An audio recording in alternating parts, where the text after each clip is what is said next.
আমি দাঁতের উপরে দাঁত দিয়ে বলে দিছি। আমি সিদ্ধান্ত নিছি আমি আব্বাকে বলে দেবো আমি পাশ করছি।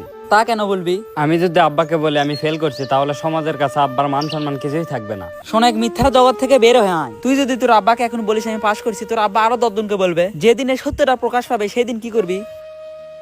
এখন যদি তুই সবাইকে বলিস আমি পাশ করছি, তাহলে হয়তো কয়েকদিন ভালোভাবে চলতে পারবি। যেদিন সত্য প্রকাশ পাবে সেদিন তোরা তোর বাপের মান সম্মান একটু থাকবে না। তুই অবশ্য ঠিকই বলছিস। শোনেক, দাঁতের উপর দাঁত দিয়ে সত্য কথা বলে দিবি, হয়তো কিছুক্ষণ চিল্লাচিল্লি করবে, কিন্তু তুই একটা কথাও বলবি না। এখান থেকে গিয়ে আব্বাকে বলে দেবো।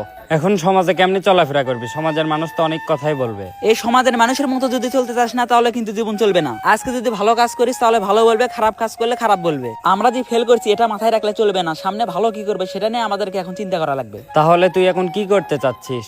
আমি সিদ্ধান্ত নিয়েছি তুই আর আমি ব্যবসা করব। কিসের ব্যবসা করবি? মাছের ব্যবসা। মাছের ব্যবসা করতে গেলে তো অনেক টাকা লাগবে, এত টাকা কই পাবি? আমি আমার আব্বার কাছে টাকা নেব, তুই তোর আব্বার কাছে টাকা নিবি। আমার আব্বাকে এত টাকা দিবে?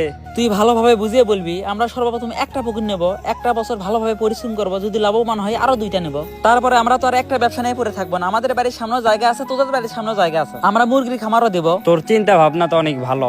আমরা যে ফেল করছি এসব চিন্তা মাথা থেকে বের করে দে, এখন ব্যবসায়িক চিন্তা মাথার ভিতরে নিয়ে আয়। শোনেক, আমি আমার আব্বাকে বুঝিয়ে বলি, তুই তোর আব্বাকে বুঝিয়ে বল। আর সমাজের মানুষ এখন অনেক কথাই বলবে, এসব ধরলে চলবে না। আব্বা যে এখন কি বলে? শোনেক, সাহস করে বলে দিবি। প্রথমে হয়তো চিল্লাচিল্লি করবে, কিন্তু তুই একটা কথাও বলবি না। তুই যদি কথা বলিস তাহলে কিন্তু ঝামেলা আরো বেড়ে যাবে। সাহস করে বলে দিবি, বুঝিস না বিষয়টা, দরকার হলে একটা মারও খাবি। আমাদের গ্রামে 3 জন পরীক্ষা দিচ্ছে, 2 জন ফেল করছে, আমি একাই পাস করছি। তোর বন্ধুর কি খবর? জোবাইরের কথা বলছিস? হ্যাঁ। ও তো ফেল করছে। কি বলি? জোবাইর নাকি গ্রামে ব্যবসা করবে। ও করছে ফেল, ও গ্রামে কিসের ব্যবসা করবে? পাস তো করলি, মিষ্টি খাওয়াবি না? সময় মতো মিষ্টি পেয়ে যাবি। সেটাই, মিষ্টি যেন পাই। আরে পেয়ে যাবি। আমার ঢাকা শহরে 7টার মতো রেস্টুরেন্ট আছে, প্রতিদিন আমার 250 পিস মুরগি লাগবে। ভাই এখন তো কিছু বলতে পারতেছি না, আপনার নাম্বারটা দিয়ে যান, আমরা যোগাযোগ করবো নি। আচ্ছা, নাম্বার নেন। বলেন। 01792। আচ্ছা ভাই, আমরা আপনার সাথে যোগাযোগ করবো নি। টাকা নিয়ে কোনো সমস্যা নাই, 250 পিসের বেশি হলেও আমি নিয়ে নিব। আচ্ছা ভাই, আজকে সন্ধ্যার ভিতরে আপনার সাথে যোগাযোগ করবো নি। আচ্ছা, আমি তাহলে গেলাম। এই পর্যন্ত 10-12 জায়গায় ইন্টারভিউ দিলাম, কোনো জায়গায় চাকরি হলো না। তুই আর জুবাইল একসাথে পড়াশোনা শুরু করেছিলি, জুবাইল ফেল করার পর ব্যবসা শুরু করেছিল, সে আর সফল। আল্লাহ কখন কাকে কোন জায়গায় নিয়ে যায় সেটা তো বলা যায় না। যে কোনো উপায়ে একটা চাকরি ম্যানেজ করতে হবে। বসে বসে আর কতদিন খাবো?